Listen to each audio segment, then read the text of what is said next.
First story by Sarah M. My name is Sarah Miller, and I've always considered myself an ordinary woman leading a fairly ordinary life. But there was one incident that left me scarred, terrified, and constantly looking over my shoulder. It all started in the sleepy town of Chesterfield, Virginia. I was living alone in a cozy little house on a quiet street. The place had a comforting vibe, especially during the fall when the leaves turned various shades of crimson and gold. That's when I first noticed him. A man, tall and lanky, with a disheveled mop of black hair, began appearing at the local coffee shop I frequented. At first I thought nothing of it. After all, it was a small town, and you'd see familiar faces everywhere. But this guy was different. He never ordered anything or interacted with anyone. He just sat in the corner, sipping on a cold glass of water, and staring at me. The feeling of being watched is unnerving in itself, but this was something else entirely. His eyes bore into my soul, and his intense gaze sent shivers down my spine. I decided to change my routine, hoping he would lose interest. It didn't work.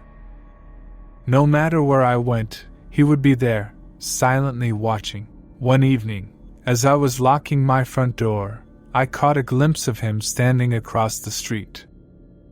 Panic welled up inside me, and I rushed inside, double-checking that all the doors and windows were locked. I couldn't shake the feeling that I was being hunted. As the days turned into weeks, his presence grew bolder. He would leave disturbing notes in my mailbox, detailing my daily activities.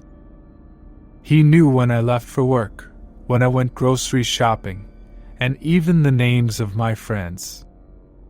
The more I tried to evade him, the more relentless he became. One rainy evening, I returned home to find my front door ajar. Heart pounding, I slowly pushed it open. The intruder had left another note, this time on my kitchen table.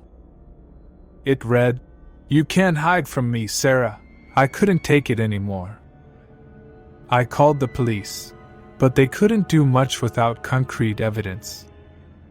They suggested I install security cameras, which I did, but it only seemed to amuse him. He would stand in front of the cameras, grinning manically, as if daring me to confront him. One night, while I was watching the surveillance footage, I saw something that sent a chill down my spine. He was in my backyard, holding a picture of me as a child. How had he obtained that? I had never shared such personal photos with anyone. Terrified and desperate, I decided to confront him. I spotted him outside the coffee shop one morning and approached, my voice shaking as I demanded to know who he was and what he wanted. He simply laughed and said, "I'm your biggest fan, Sarah. I know everything about you." I turned and ran, but he pursued me relentlessly. It felt like a never-ending nightmare. I filed a restraining order, but it only seemed to fuel his obsession. He would appear outside my window at night, whispering my name. I couldn't sleep, couldn't eat, and I felt my sanity slipping away. One fateful night, as I lay in bed, I heard his voice again, this time inside my room. He was standing at the foot of my bed, holding a knife. The terror was indescribable, but somehow, I managed to scream loud enough to alert my neighbors. The police arrived in time to apprehend him. It turned out his name was Ethan, a man I had never met or interacted with before. He had become fixated on me after seeing me at the coffee shop one day. His obsession had driven him to madness, and I had become his target. Ethan was taken into custody, and I thought I could finally breathe easy. But the scars of that ordeal remain. The fear of being watched, of strangers, and the constant anxiety still haunt me to this day. Second story by Anonymous. My life took an unsettling turn during a business trip to New York City. I was staying at a mid-range hotel in the bustling heart of Manhattan, and little did I know that my stay would become a spine-chilling nightmare. The trip began like any other work-related visit to the city. I attended meetings, explored the city's famous landmarks, and enjoyed the vibrant nightlife. Everything changed on the fourth day. It was a foggy evening when I first noticed him, a tall figure shrouded in darkness, standing across the street from my hotel. His face was obscured, hidden beneath a hood and a scarf. At first, I brushed it off as a mere coincidence, but I couldn't shake the feeling that he was watching me. Over the next few days, he became a constant presence. He would appear outside my hotel, my workplace, and even at the restaurants I visited. Each time, he would simply stand there, watching me with unwavering intensity. I never saw him eat, talk to anyone, or even acknowledge anyone else's presence. My nerves were fraying. I considered alerting the authorities, but what could I tell them? A man in a hood was following me? It sounded absurd even in my own head. I decided to confront him instead. One evening, I waited across the street from my hotel, hoping to catch a glimpse of the mysterious figure. As if on cue, he appeared, emerging from the shadows. I mustered the courage to approach him, my heart pounding. "What do you want?" I demanded, trying to keep my voice steady. He didn't reply. Instead, he raised a gloved hand and pointed a finger at me, then pointed down an alley adjacent to the hotel. Fear surged through me as I realized he wanted me to follow him. Against my better judgment, I did. The alley was dimly lit, and the air was thick with a musty odor. As I ventured deeper, I saw him standing at the end, beside a rusty fire escape. He beckoned me closer, his silence becoming more unsettling by the second. I approached him cautiously, my heart racing. He extended his gloved hand, revealing a small, antique key. Without a word, he handed it to me, his eyes never leaving mine. Confusion and fear overwhelmed me. What did this key mean? Why was he involving me in whatever twisted game he was playing? Before I could react, he vanished into the night, leaving me alone in the eerie alley. The key remained an enigma, but curiosity got the better of me. I decided to investigate further. The key seemed old, perhaps from a bygone era. I showed it to a few locals, hoping someone would recognize it, but no one did. One evening, as I stood outside my hotel, the mysterious figure reappeared, his presence more menacing than ever. He pointed toward an old building across the street, a building that looked abandoned and dilapidated. Was this what he wanted me to find? I cautiously approached the building, the key clutched tightly in my hand. The entrance was locked, but the key fit perfectly. I pushed open the heavy door, and darkness enveloped me. Inside, I heard faint whispers, as if the walls were whispering secrets from the past. As I ventured further into the building, I came across a series of photographs strewn on the floor. They were all of me, taken without my knowledge. Panic gripped me as I realized the depth of this stalker's obsession. What was his endgame? My heart pounded as I continued through the decrepit building, discovering more chilling evidence of his fixation. The walls were covered in newspaper clippings and photographs, all related to my life. It was as if I had stumbled upon a shrine dedicated to my existence. A noise behind me made me turn abruptly. The enigmatic stalker was there, his face still hidden in shadows. In his gloved hand, he held a photograph of my family. It was then that I understood the true extent of his obsession. He knew everything about me, including my loved ones. My blood ran cold as he finally broke his silence, whispering, "You were never alone, Michael."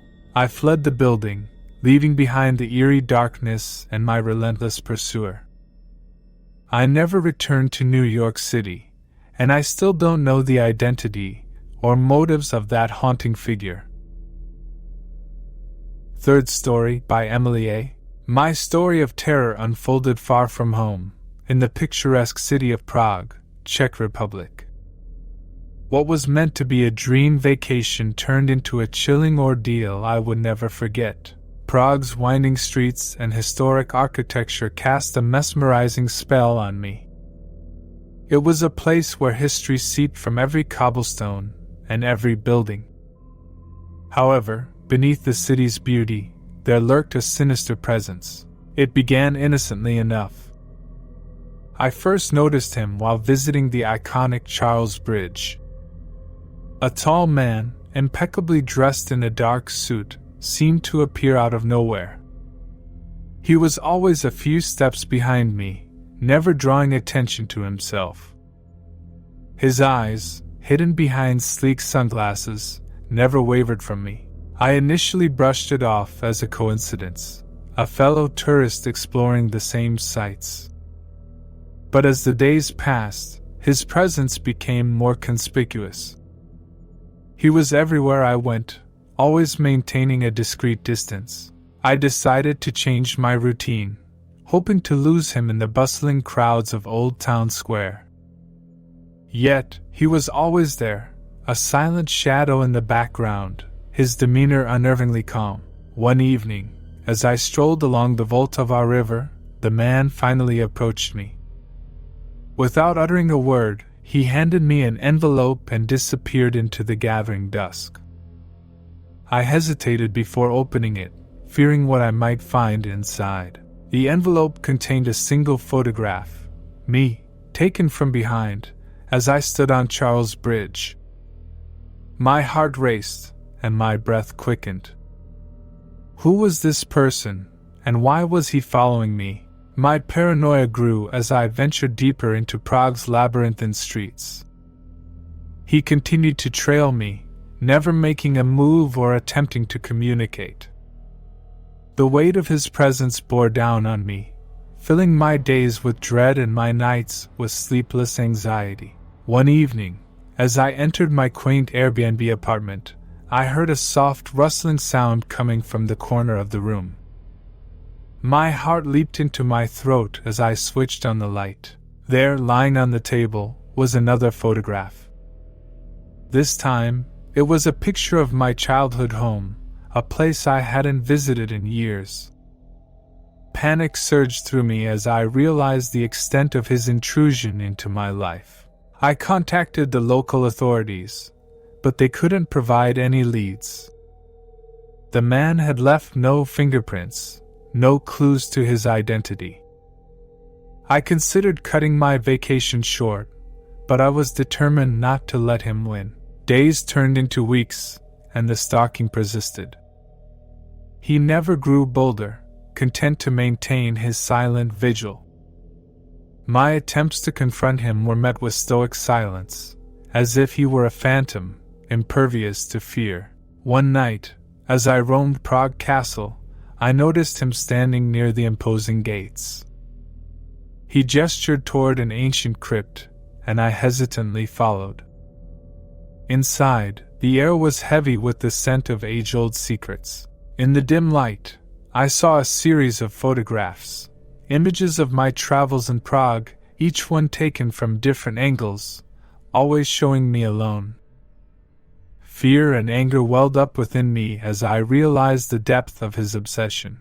The man finally spoke, his voice a chilling whisper in the ancient crypt. "You are mine, Emily." Forever. With that, he vanished into the shadows, leaving me trembling with fear. I fled the crypt and sought refuge in the city's historic churches, hoping their sanctity would protect me. I never saw him again in Prague, but the scars of that haunting experience have stayed with me. I returned home, but I still find myself glancing over my shoulder, wondering if he is lurking in the shadows, waiting to reclaim me as his own. Thank you for watching whole video. Check this video you see on the screen, it's one of my favorite. Don't forget to hit that subscribe button and smash that like to support my free and daily content for you. If you enjoyed this video, drop a comment and tell me what story got you chills.